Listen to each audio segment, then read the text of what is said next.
I'm not a stupid person. No doubt many of you will disagree when you understand the situation in which I find myself. I had the arrogance to believe that I was observant and insightful. If this were true, things would have happened completely differently. From the very beginning, I knew Carol was capricious. She was ready to do anything to satisfy her desires. That's exactly what she did when we were dating. This single-mindedness of hers in pursuit of a goal seemed almost admirable. When she decided she needed me, she pursued her goal relentlessly. This was, of course, flattering, but she was also very attractive, intelligent, and had a wide range of interests. She had a very beautiful body, and this immediately attracted attention to her, and then her other qualities were revealed. She bought clothes that were short, low-cut, and tight-fitting. Of course, men noticed and admired her, and women envied her. She watched her diet to make sure she was attractive. None of my assurances convinced her. She needed verification from outside attention. We had a good marriage, but our blissful, perfectly happy marital existence was disrupted when I took a job at a computer consulting firm that involved a lot of out-of-town travel. There was nothing we could do about it. There were few jobs, let alone good jobs, and we couldn't pay the bills with Carol's income alone.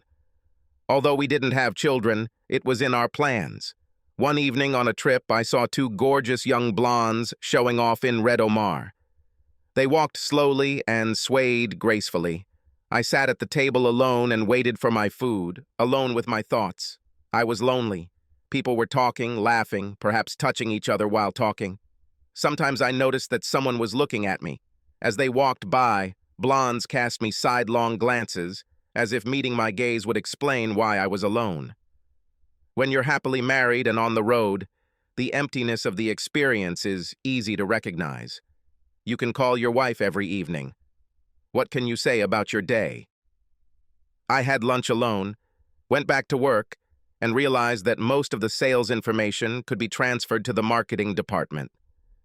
You can tell her that you had dinner at a restaurant last night and went back to your room to watch TV.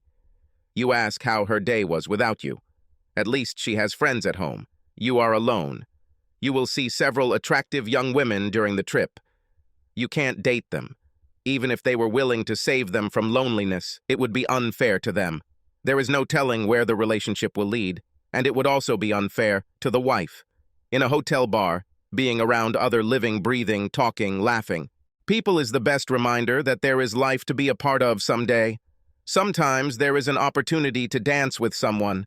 What a refreshing change it is to be able to chat. This does not obligate you to anything, but this is human contact. Perhaps I'm exaggerating a little. I remember 3 evenings in order to distinguish them with sufficient clarity from all other formless evenings. Carol noticed the impact travel had on me. Every now and then she would slip something into my suitcase to cheer me up. Sometimes a chocolate bar, sometimes a note to remind me that she missed me too. One day she left a note that promised me a surprise. It was my 3rd week in Chicago, and I had dinner at the hotel restaurant. While waiting for the onion soup, looking at the other customers and wondering what they thought about the lonely guy, I heard a woman's voice to the left. Simon Newsome. I turned around to see an attractive brunette, 5'4", early 30s, with a wedding ring on her left ring finger. Stupid, isn't it? This glance to check is almost involuntary. Sorry, I can't remember the face. Do I know you?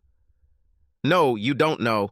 My name is Annie Carson. My old friend Carol Newsome invited me to dinner with you today. She had a different name when we were friends in college, but I heard that she has since married a handsome guy.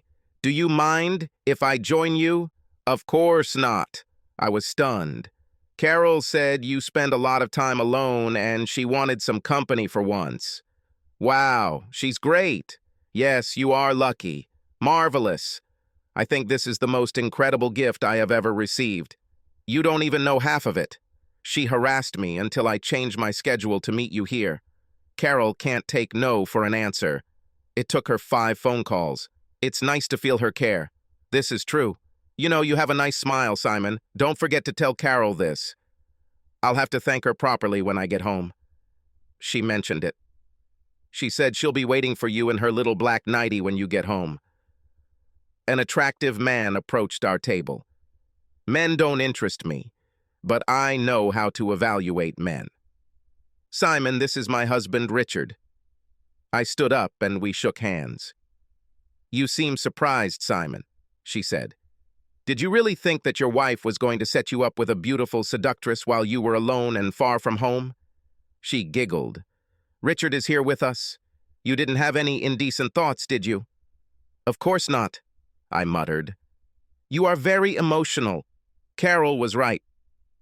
I spent one of my best evenings on the road just having dinner with Annie and Richard.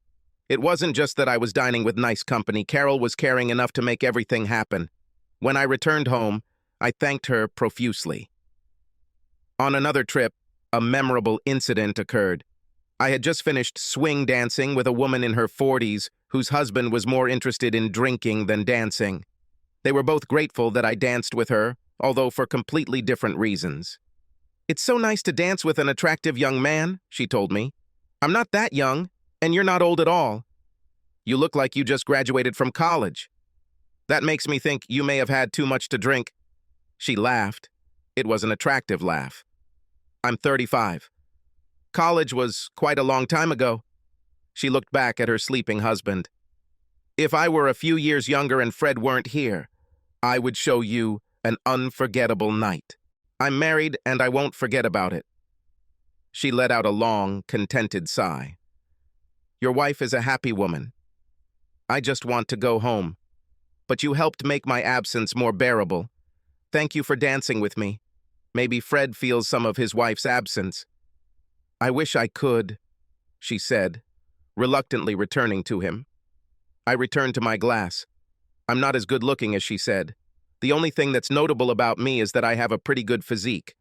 I looked up from my glass and saw a bright red-haired girl carrying a glass and purposefully moving in my direction. Some lucky person will receive some very nice attention. It turned out to be me. Hi, I am Sandy. She extended her hand to me. You are good at dancing. Do you mind if I sit down and talk for a while? Mind. She was the most gorgeous woman I have ever seen on the road. She was a fantasy come true. Of course, if you want. With pleasure. This was a significant understatement. I rarely leave the house and I thought it would be nice to talk and maybe dance with a nice young guy. Either I inhabited someone else's body or someone stamped young guy on my forehead. She was no more than 25 years old and could have had any guy. Why did she come to me? Well, you're lucky. I can dance and talk. Sometimes at the same time. And a sense of humor, too. Just the kind of guy I'd like to spend some time with. Having said this, she touched my hand for a moment. I didn't know what to answer. There were younger, prettier guys there. How did she focus on me? My curiosity and suspicion resulted in a silence that threatened to drag on. She saved the day. Why don't we dance? I stood up and extended my hand to her. We went out onto the dance floor to jump around a bit. When the dance ended, the orchestra switched to something slow. I tried to go back to the table, but she grabbed my left arm and put her arm around my neck. Fine, I can dance slow dances. Sandy didn't seem to realize it was a dance. She turned her head towards me so that her right cheek was pressed against mine. She released my left hand with her right, and also wrapped it around my neck. She moved closer, and suddenly my breasts grew, although in the wrong direction. When she moved her hips, it stopped being a dance and became a frottage. This made me feel very uncomfortable, especially when I realized that if this continued, I would likely exhibit a socially undesirable reaction. Luckily, the song ended before I gave up, and I was able to get back to the table. If I were alone, we would immediately go to my room. I would capitulate to this irresistible beauty and throw caution to the wind. But I was not alone, and this presented an insurmountable obstacle for me. You know my name, but I don't know yours. There may be something exciting and dangerous about it, but I think I'd rather know your name if you're willing to introduce yourself. I'm Simon. I find you very attractive, Simon. Why? Maybe she's just a hot, lonely girl who wants sex. But the question remained, why me? My radar was activated. Something was wrong here. although I couldn't put my finger on what it was. In the meantime, I had nothing to lose by accepting the compliment. Thank you. It's very nice of you. I'm very serious, Simon. She took my hands in hers. I would love to spend the night with you. Why? Am I some kind of idiot? A stunningly beautiful woman wants to spend the night with me, and my reaction is to look around for a hidden camera. However, it didn't matter. Even if my radar had not been activated, this invitation had a predetermined permission. I'm drawn to you too, Sandy. Hell, so are all the men here, and probably quite a few women. But I'm married. I know. I saw the ring. Obviously, you're here alone. You left on business. It's just a fling. She'll never know. What's bad about it? I'll know. It doesn't matter whether she finds out or not.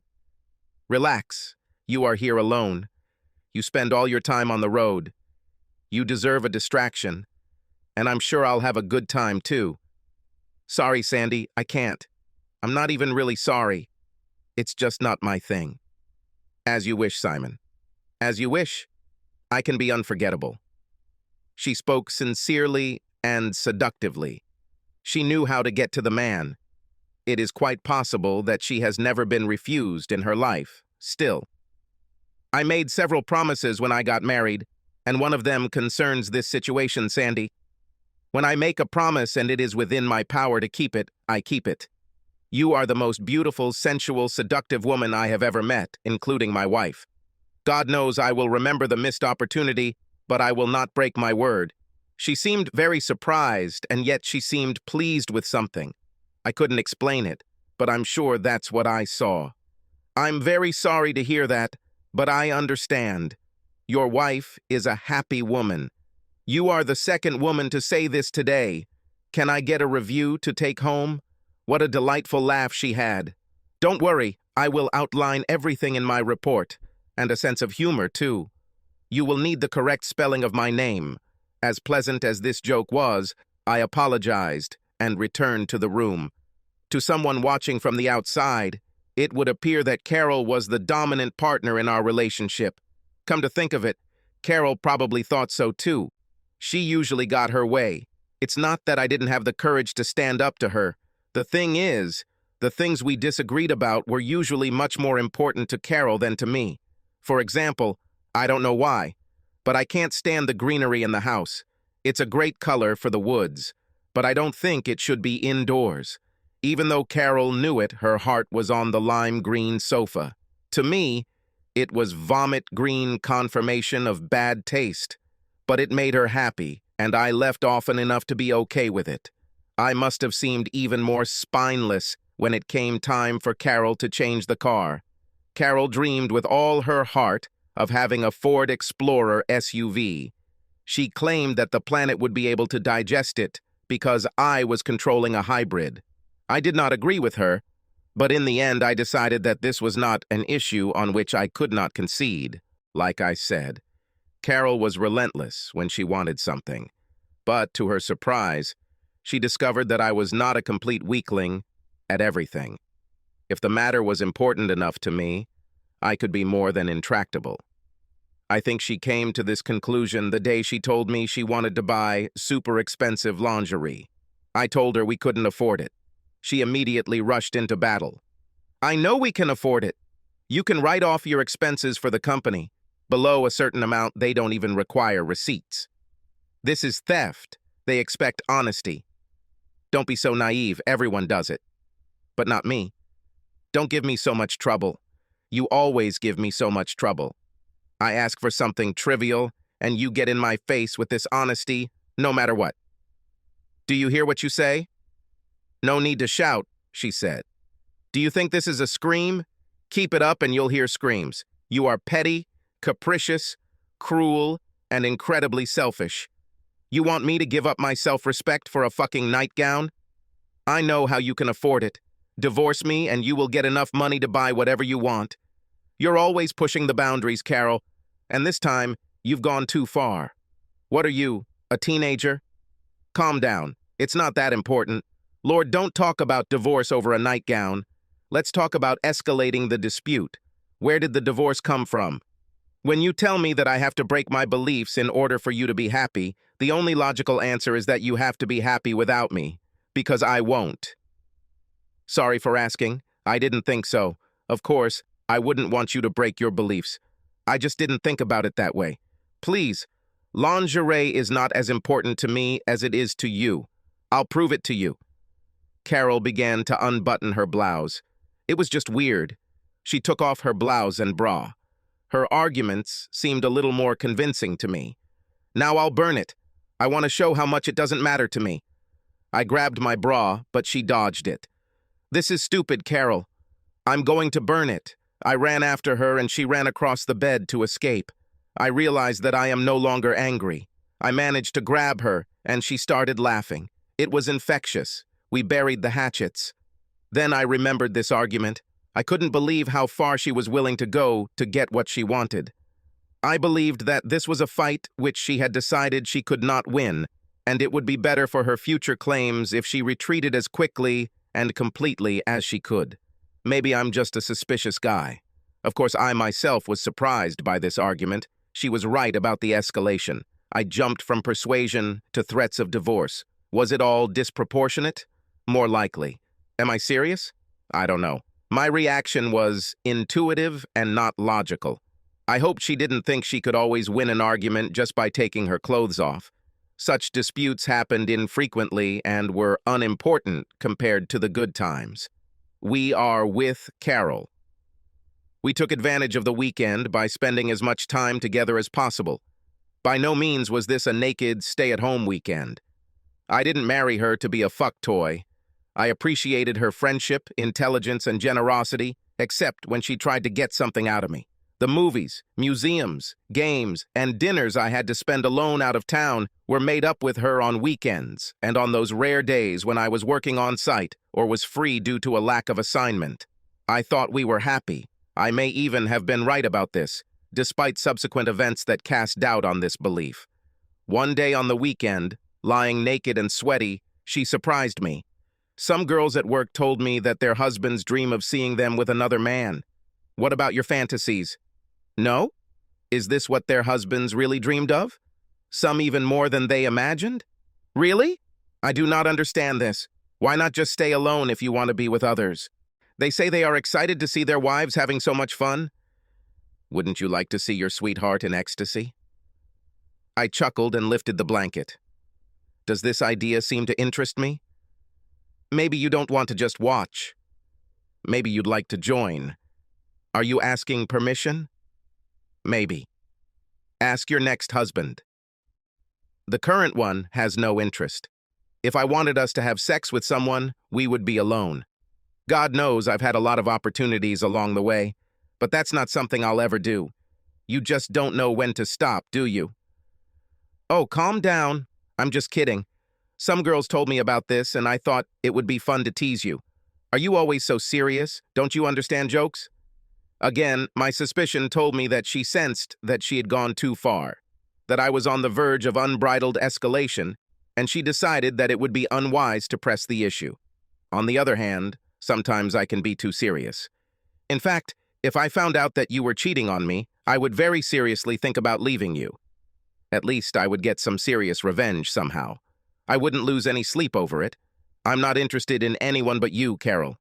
You better not do this. I wanted to understand this better. Is this just a fantasy, Carol? Is this something I was overreacting to? I wouldn't want you to be afraid to express your fantasies. Fantasies exist only in the imagination. Everyone has fantasies. About? What do you dream about? Those fantasies that almost all heterosexual men have, being with two women, one of whom is you. But I will never do anything to make it happen. No, you won't. And no, it was not a fantasy. I told you I was just fooling around. But listen, if it makes you feel better, I'll burn my bra. This is not a solution to all problems. I'm just fooling around. Without any convincing evidence to the contrary, I did not continue. It was a Friday night in Evansville, Indiana, and I couldn't get on a plane until the morning. This was my 4th week on the road, and I was glad to be able to spend the week at home. Not only was I tired, but I was also in pain. My teeth have been hurting for the past 3 days, and today I picked up a prescription for Percocet and an antibiotic from my local dentist. Pain wears me down and affects my judgment. It is much more difficult to concentrate due to pain. Work was finished, and I had dinner at my hotel restaurant. It's not that I didn't eat, but I was supposed to take Percocet with food. Suddenly, a pair of female hands covered my eyes from behind. A pair of breasts pressed against my back. I felt her soft hair touch my neck as she spoke softly into my ear. "Imagine that we met here, strangers." I immediately recognized this voice. "Nicole, what are you doing in Evansville?" It was too easy. She pretended to pout. "Travel for work. I'm coming back tomorrow. What about you?" "Me too. I've been working here for about 4 weeks now. You know how often I get sent away." She knew because she was my wife's best friend. "Does Carol know you're here? Did she send you?" "I don't think she even knows I'm out of town." "Have you eaten yet? Would you like to join me?" "I don't know. I do not want to be a burden." It was a very pleasant surprise. I liked Nicole. She was fun to be with. Even if it wasn't, it was much better than being alone. This turned out to be much better. Dinner paled in comparison to the sparkling conversation. Did Carol send Nicole, like she sent Annie, just so I could have another good evening? What a caring wife I have. After dinner, we danced a little. There were some slow dances, but Nicole didn't take the same liberties as Sandy. We returned to the table and ordered a cup of coffee. "Nicole, I really enjoyed your company this evening. I hope I meet you again when I'm on the road. I also know what it's like to be alone on the road." "No, you're lonely and sexy. I bet you don't often have dinner alone." "Do you take sugar or cream?" "Sugar," I said. We sat for a while, sipped wine, and talked. I started to feel strange even though I had only drunk 1 glass. "I'm not feeling very well, Nicole. I wonder if I should have stayed away from alcohol after taking Percocet. I didn't read the damn instructions. I think I better go back to my room. I'm sorry the evening ends so early. Hope you're feeling better." I started to get up, but felt dizzy and fell back into my seat. "I'll help you get back to your room." I reluctantly accepted help, but my legs were shaking, and I felt uncharacteristically compliant. I accepted her offer. The side wall of the elevator really helped her keep me upright. She took my keycard and showed me to my room. I felt strange, not sick, just weird. If it weren't for the extreme unsteadiness of my legs, I would have thought I was just a little tipsy. Percocet is a drug, isn't it? Thank you for helping me get back to my room. It was so great. She helped me get to bed. "Are you feeling well? You're acting a little strange." "I feel great. I had a big smile that just wouldn't go away." "Let's dance." I tried to get up, but my legs wouldn't obey me. "Be careful," she said. "You are so cute. You are also very cute." She kissed me on the cheek. "Thank you." I hugged her tightly. It must have been too long because at some point I realized I was hugging her and didn't remember when I started.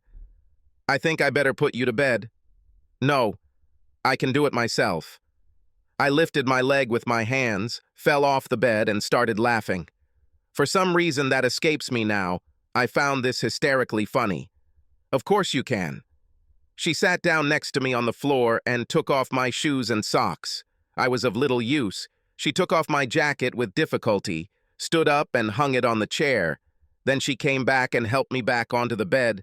After unbuttoning my pants and lowering my fly, she pushed me onto my back and tried to take off my pants. I couldn't help it. "You're trying to seduce me." I also thought it was very funny, and I laughed until I lost my breath. "I don't like the way you look. I'll stay for a while in case you need help." Cold.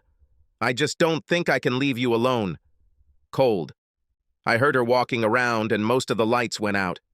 After some time, I felt her in the bed. She moved closer to me and covered us with a blanket. "I will stay here with you and take care of you." Cold. I was in a surprisingly good mood. I usually can't stand it when I don't have complete control over a situation. But for some reason, it didn't bother me now.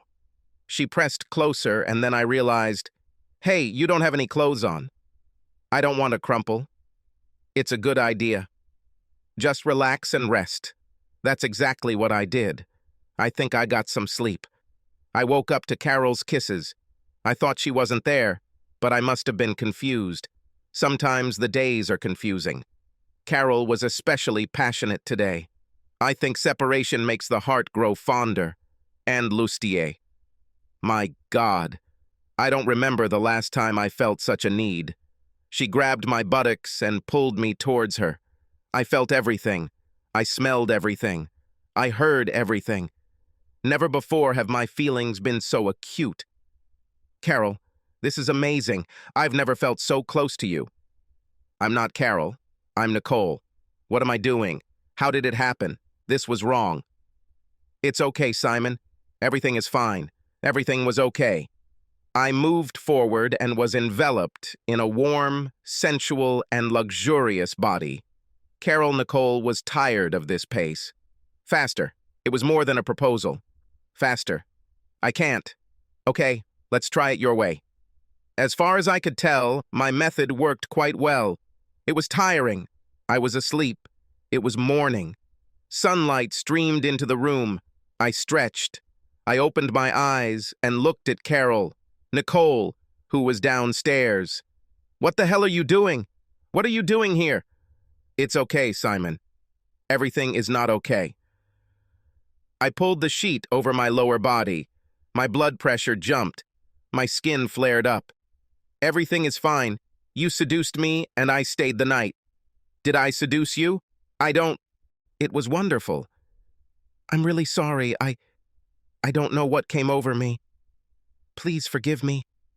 I never intended to do this. I don't want to say there's anything wrong with you, but I love Carol. Oh God, what have I done? Do not apologize. You couldn't seduce me if I didn't want you to. I'm not upset at all. I feel great. Deep sadness and shame overwhelmed me. I spoke with such conviction, almost arrogance, about the impossibility of ever doing it, and I did it.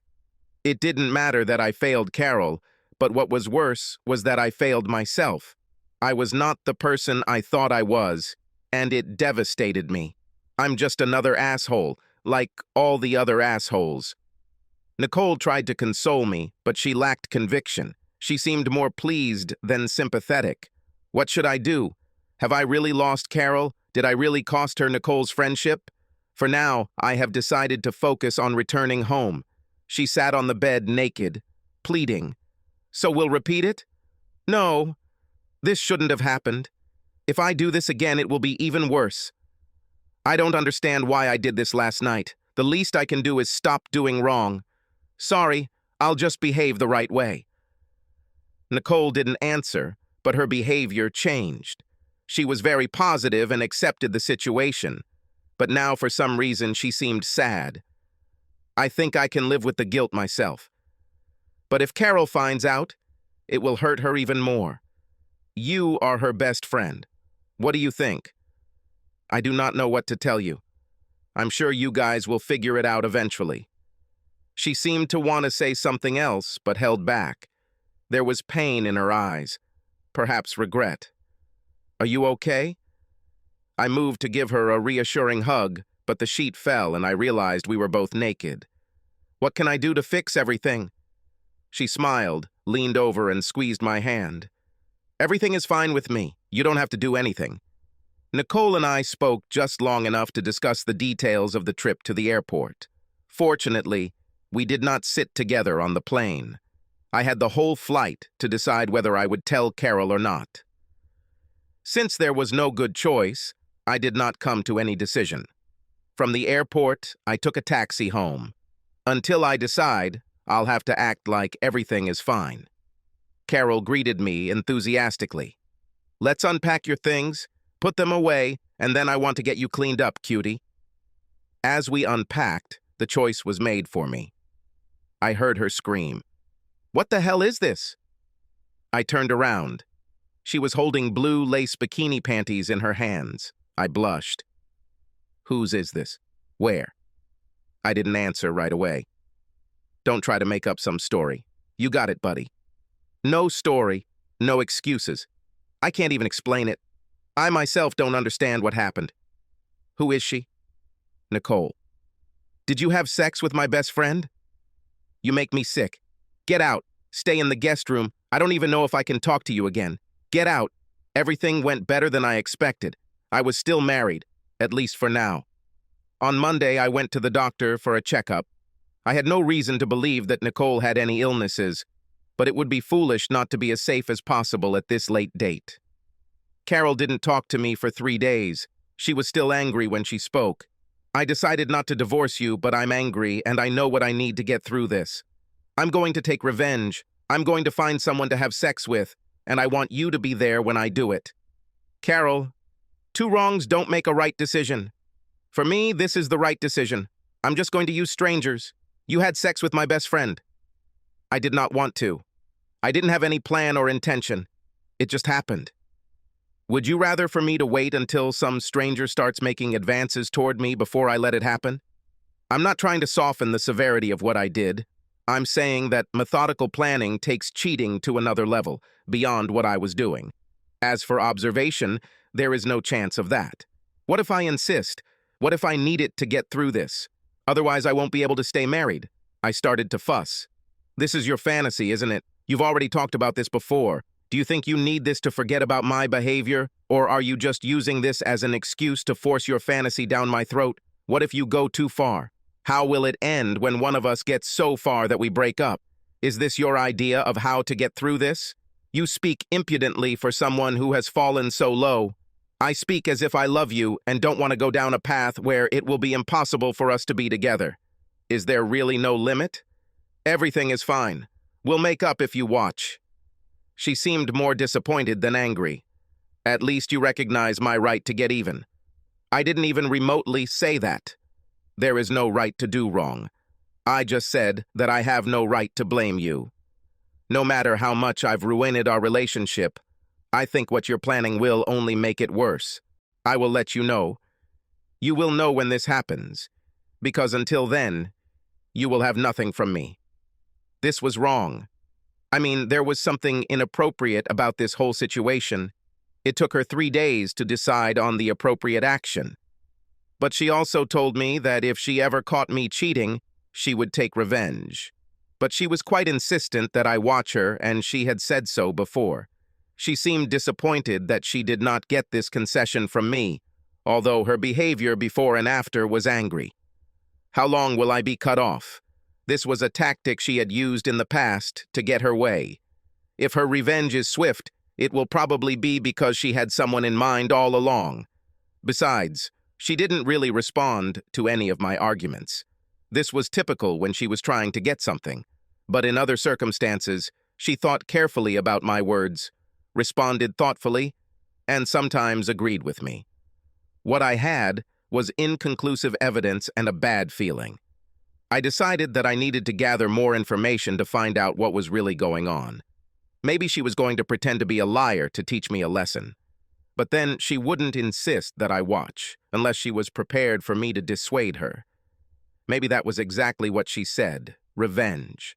Maybe she had this all planned out in advance and was just looking for an opportunity to be with him in a way where she couldn't be blamed. Maybe she had an affair with him while I was out of town, and it was staged, so that if I caught her in the future, she could say, "It was just one time with my boyfriend for revenge, and I'm sorry." Maybe it was something so twisted and insidious that I couldn't even imagine it.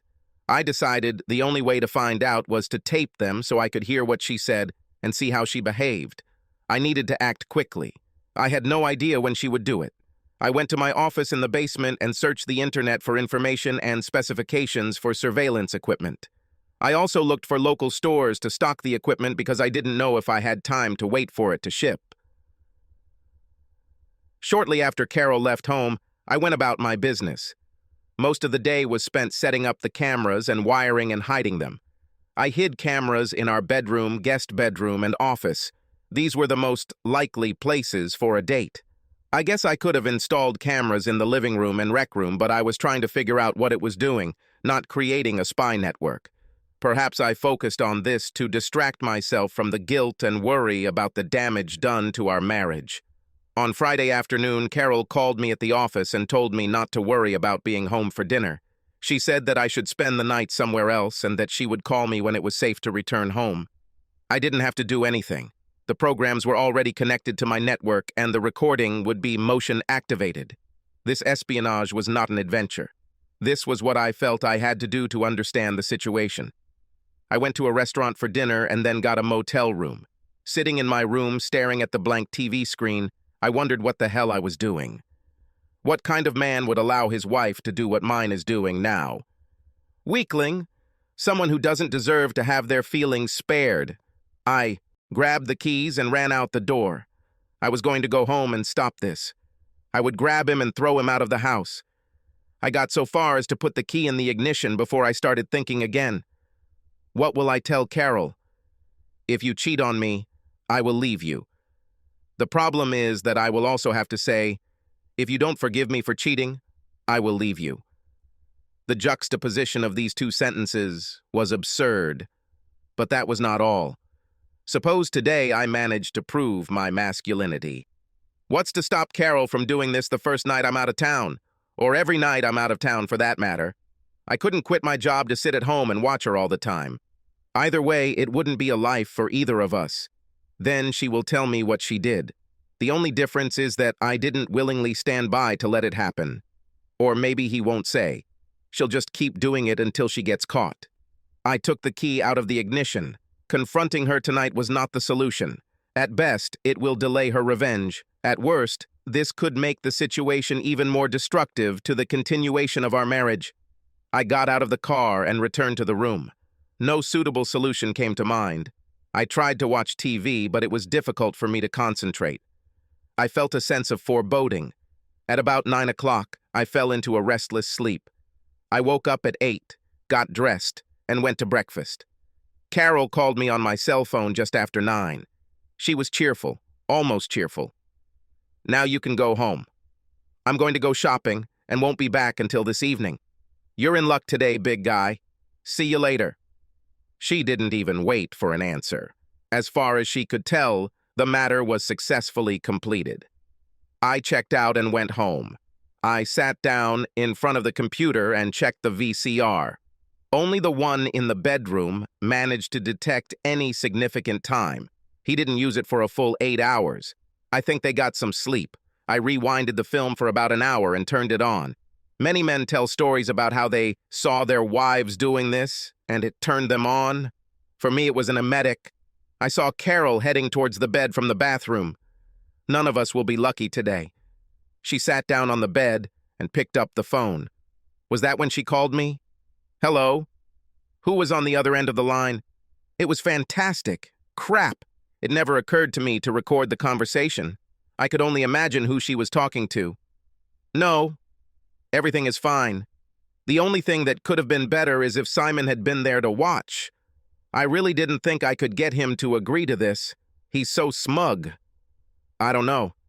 Simon is often out of town, but I don't want to feel pressured to hide the affair. Is she really talking to him? I know, thank you. All this would have been impossible without you. I don't think you can have Simon again, do you? She giggled. Nicole, nobody else caught me. Well, I feel great. Listen, why don't we go shopping? Simon is in no position to complain about me spending money. What do you say? Great. I'll call you and Simon when I'm ready to leave. Carol hung up and headed to the bathroom. She was friendly with Nicole, considering that she also betrayed Carol. Couldn't she have a date without Nicole? Panties! Nicole packed my bag. She must have put them there on purpose. Will you catch me again? I'm not a stupid person. No doubt many of you will disagree now that you understand the situation in which I find myself. In fact, it turned out that they took me for a fool. I didn't think I could get the whole story just by asking Carol. If I want to succeed, I need to plan everything carefully. I spent the whole day preparing.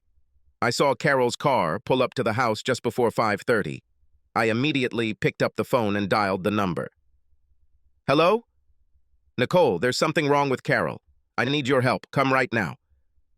What's happened? What? I hung up. Melodramatic, of course. But I wanted her to help me uncover the truth. and I had to convince her to come. I heard the key turn in the back door lock. Carol's hands were full.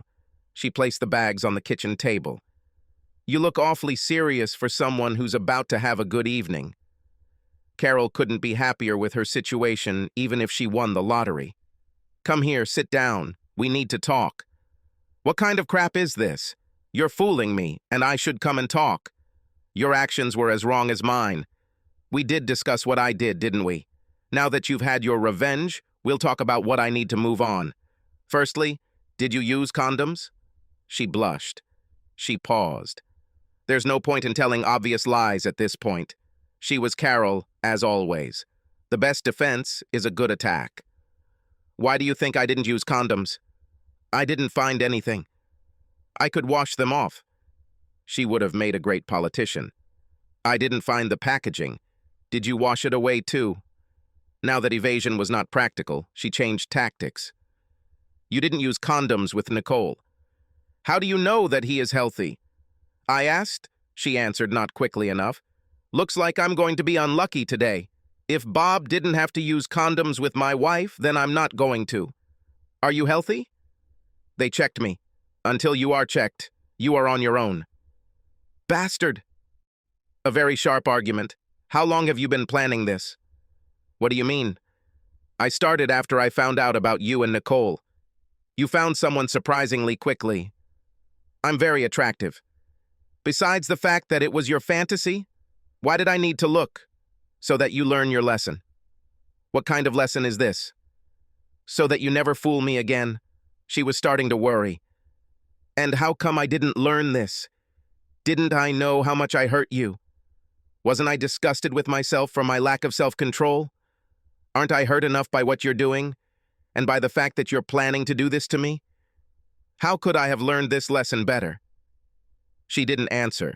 There was no reasonable answer. Who was he?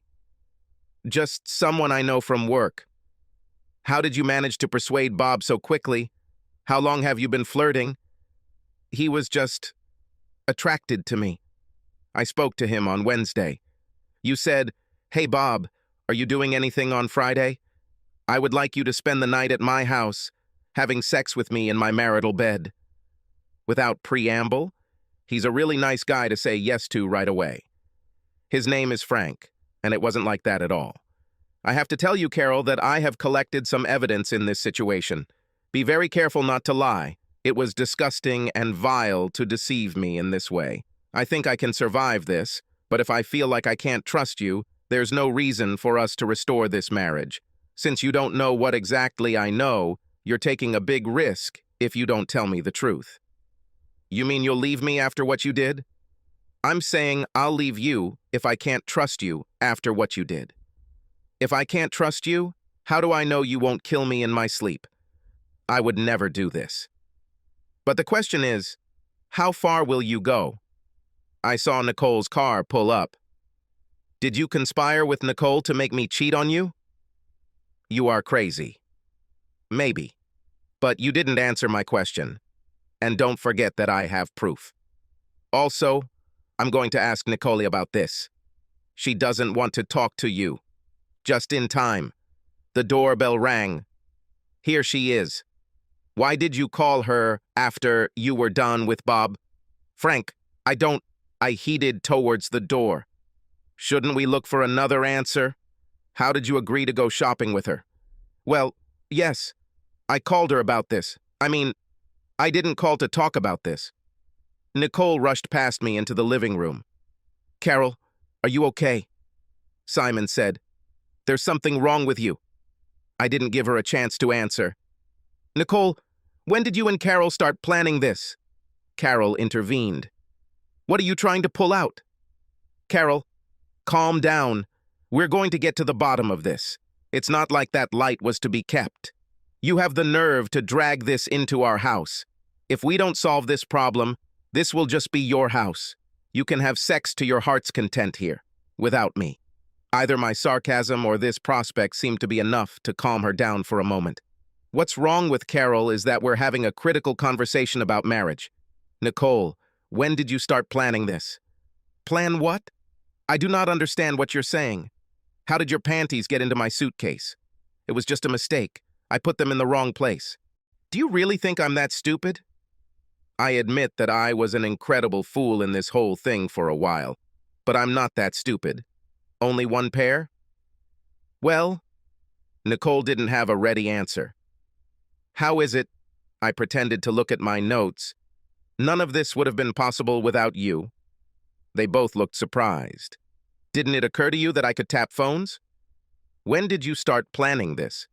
I didn't care who answered. The silence seemed to last forever, although in reality it was probably less than a minute. I was waiting. Justified or not, I had a feeling that if I spoke first, I would lose the advantage and the truth forever. About 5 months ago, Nicole answered, her voice barely above a whisper. Nicole, Carol said, did you hear? He knows. We'll only make things worse if we lie. Nicole is doing the right thing. I can't guarantee that I'll stay with you no matter what I find out, but I guarantee that I will leave if I don't find out the truth. What was the plan? I have to get you to seduce me and then leave some evidence for Carol. Nicole, does Carol still think she can hide it all, or is she just shocked to hear it out loud? Carol, isn't it clear now that I get it? She, just like Annie, knew where to find me. She left evidence, as I now understand, in an obvious way. Let it all come out. Did she help you with this information, Nicole? Yes. So, Carol, you and Nicole had been planning for 5 months to have Frank, and not long before that you came up with a plan. Now she was calm and behaved humbly. Yes. Why such a complicated plan? Why not just change it while I was out of town and hide it from me? I thought you'd leave me if you found out. Is this better? I didn't think you'd find out. Why did you do that? I didn't think you'd find out. And this is the reason? Frank has been flirting with me for a long time. It made me feel attractive. You left, and he was always there. He paid me a lot of attention. He kept trying to win me over, even though I turned him down over and over again. It made me feel special. Being hunted was so exciting. It made me remember how much fun I had playing on the field before we met. I guess I finally let him get to me. I wanted to see if I was missing anything. I wanted to feel the thrill of being desired. You didn't do anything like that. I was simply overwhelmed with excitement. It was stupid. You could just be secretly cheating, Carol. It would suck, but at least you wouldn't hurt me. I didn't think you'd find out. So you betrayed me by deceiving me with Frank? And you betrayed me by making me think that everything was my fault? It sounds terrible when you say it like that. So you betrayed me twice? Yes. Sorry, honey. But that's not all, is it? These 2 betrayals are quite bitter to swallow, but they are something I could overcome. But that's not all, is it, Nicole? She shrugged and shook her head. Did I seduce you, Nicole? Well, of course. Don't you remember? She said this with sincere conviction. No, that's why I'm asking. I only drank 1 drink, but in the end I felt very bad. I remember bits of the evening, but not much. Did you do something to me? It could have been Percocet. And what else? What are you talking about? Asked Nicole. What did Carol mean when she said, I don't think you can have Simon again, do you? What does it mean to get Simon again? Carol gasped. Nicole lowered her eyes. Her shoulders slumped. She didn't answer right away. When she did this, her voice was barely audible. GHB, I only gave you half the dose so it wouldn't hurt you. For what? Carol knew from this woman's report that you couldn't be seduced. Carol hired an agency that checks whether spouses are faithful. That redhead would have slept with you and Carol would have gotten her vindication. But you didn't. So Carol knew she would have to decide differently. Whose idea was GHB? They looked at each other. Carol was silent, but blushed. Carol managed to get something, Simon. I want you to know how sorry I am. I started to regret it the next morning when you didn't touch me. You were more upset about what you thought was your mistake than what Carol would do to you. I felt like crap and didn't want you to know what I did, so I just played along. Please forgive me. I'm really sorry. Her tone confirmed the feelings she was expressing. Carol, looking back, I don't see anything good in it. I don't know what I was thinking. This is not even remotely an apology. I'm really sorry. I didn't want you to find out. So this is what you regret? No, that's not what I meant. If you don't find out, it won't hurt you. I didn't mean to hurt you. I just let myself get carried away. I'm so sorry, Simon. I promise this will never happen again. I will never give you a reason to doubt me. Do you understand what you did? You helped rape me and made me believe it was all my fault. I don't even know what the worst thing about all of this is. I can probably forget that you decided and planned to use Frank. Everyone makes mistakes, even big ones. But that wasn't enough for you. Do you even understand what you've done? You made me become an adulterer. For me, this may be even worse than the fact of rape. This time you pushed your ideas over the edge. Don't leave me, Simon. I will do everything to make amends. I love you more than anything in the world. More than anything in the world except you and what you want. I'm going to leave, Carol. My lawyer will contact you. Don't leave me, Simon, Carol said. I don't know what I'll do without you. I'll do anything. This is the most truthful thing you said today. I went out. She followed me into the bedroom and continued to beg while I packed my things. Anger and resentment prevented me from hearing what she was saying. Maybe she was sincere. Maybe she was just sad about her loss. But it didn't matter. I couldn't stay. She's gone too far. Carol, after the way you treated me, I decided to take revenge. Whatever you want, everything you need, just don't leave me. I gave her hope that after I did everything I set out to do, she could bring me back. It was cruel to let her think that way. At that moment, this thought made me happy. I was a bastard. The pleasure I took then in insulting her now repulses me.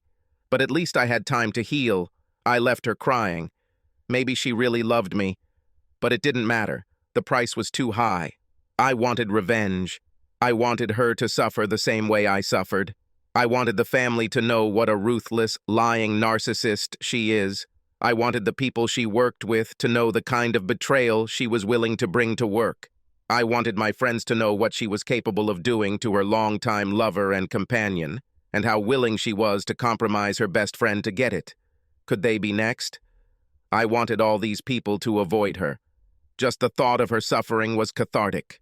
But after the rush of emotions caused by these thoughts, I wondered what might happen.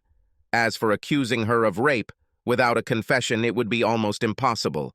Even then, Nicole could end up in jail, and I didn't want that.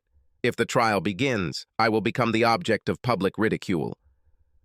The worst part is that even if I could bring all this suffering to Carol, what would it mean to me? A person who enjoys his own life so little that he only gets pleasure from seeing others suffer?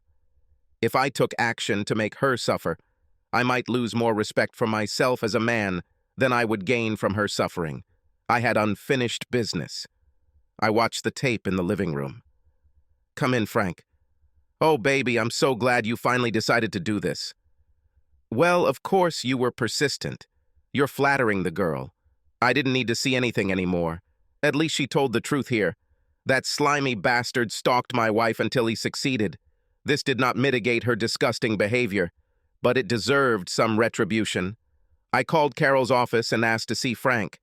Luckily, there was only one Frank. Frank, this is Simon Newsom. I just came from the health department and was told that I was required by law to warn any sexual partners of Carol or I that I had contracted chlamydia from her.